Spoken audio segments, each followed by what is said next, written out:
Everyone, welcome. My name is Mindthread. This is Minds Who Plays Games. I'm very passionate about tabletops, and I'm learning to be a better GM, a better player, and a better person. And I want to share with you some of the cool stuff that I've been learning.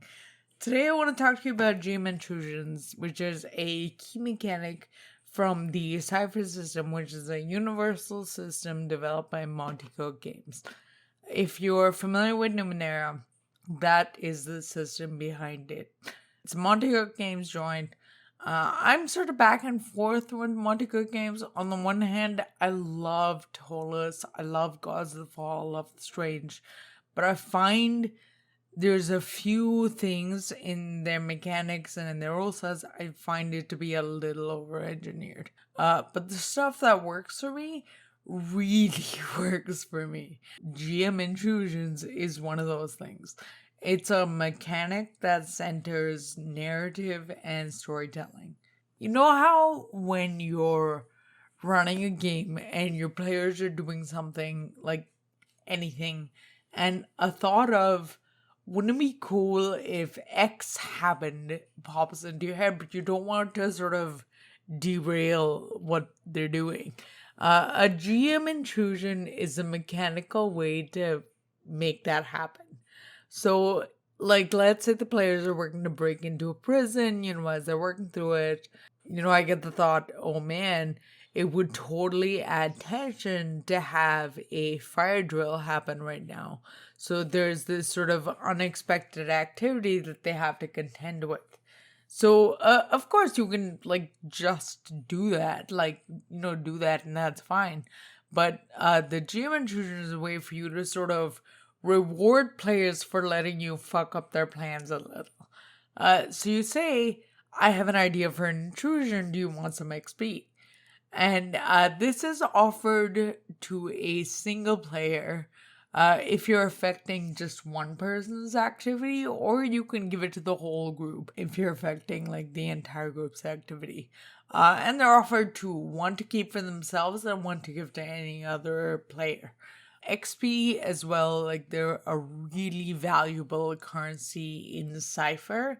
You can use them like inspiration in D&D or bennies in Savage Worlds, or for character advancement. They're really versatile and pretty useful. So when you're playing Cypher, being offered XP as a player is pretty tantalizing. Now, of course, the players can totally say no, in which case, you don't inject that narrative twist right now, but you look for other opportunities.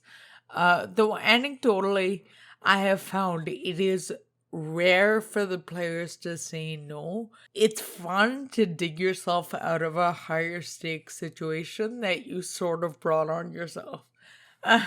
So, to reiterate, a GM intrusion is a way to kind of mechanize those flashes of inspiration and opportunity that often present themselves in play organically.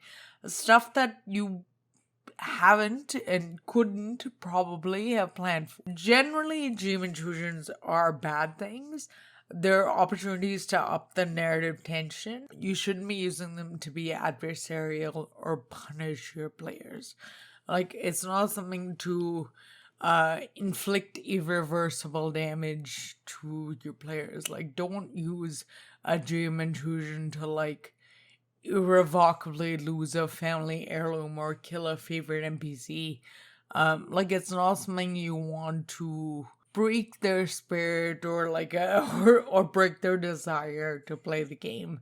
But it's totally something that you can use to say, bunch of things got stolen from you, family heirloom was among them, or this NPC that you were expecting help from had to leave town on an emergency. Or when you walk into a negotiation with someone important, the GM intrusion can be you trip on the carpet and fall ungracefully, embarrassing yourself. It's basically having a nat 1 moment. But again, don't make it something irrevocable or unfixable or adversarial or anything like that. It's not an opportunity to be a dick. It's an opportunity for you to heighten the narrative stakes so that when players overcome it, it is even more badass. The games actually recommend 4 GM Intrusions per session, which I thought was quite cool for a couple of different reasons. One, because it keeps the XP flowing to players from the GM, and like I said, in Cypher, it's quite a versatile and important currency. And it sort of encourages that player-to-player RP, because the XP for an intrusion, like I said, you get 2, 1 to keep for yourself and 1 to give to another player. So it sort of encourages that bonding. 2, it encourages creative storytelling and narrative twists to actual gameplay and the flow of the game, which is cool because it makes the whole thing feel like a little more like you're in a living world where unplanned things can happen.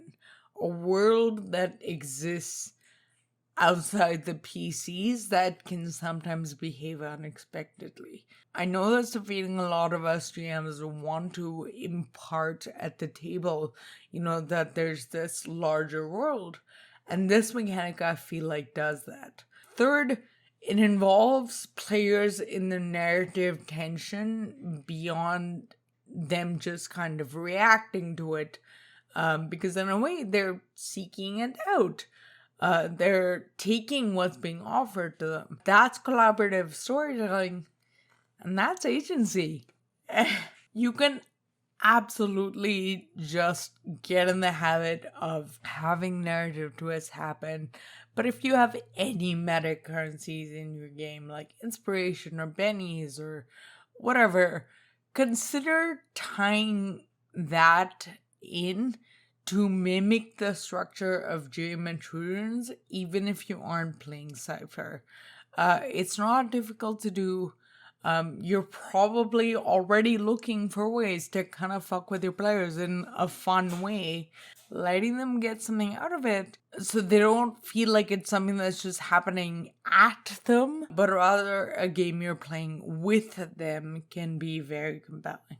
I read this super interesting blog by, and I'm probably gonna mess up the pronunciation, I apologize, Cohen Mandela, about GM intrusions and how they can be used, and considerations in different situations. I'm going to link it in the description box below. Definitely check it out, whether you're planning on using this within or outside of Cypher. Anyway, that's all I have. If you like this video, consider subscribing. If you don't like notifications, you don't like subs, I have a backlog of stuff you can check out, and I try to put out stuff weekly. Also, I have an audio-only format. If that works better for you in terms of like the apps that you use and that kind of thing, and all of that stuff is linked in the description box. Otherwise, thank you so much for hanging out with me. Come see me again soon. Bye.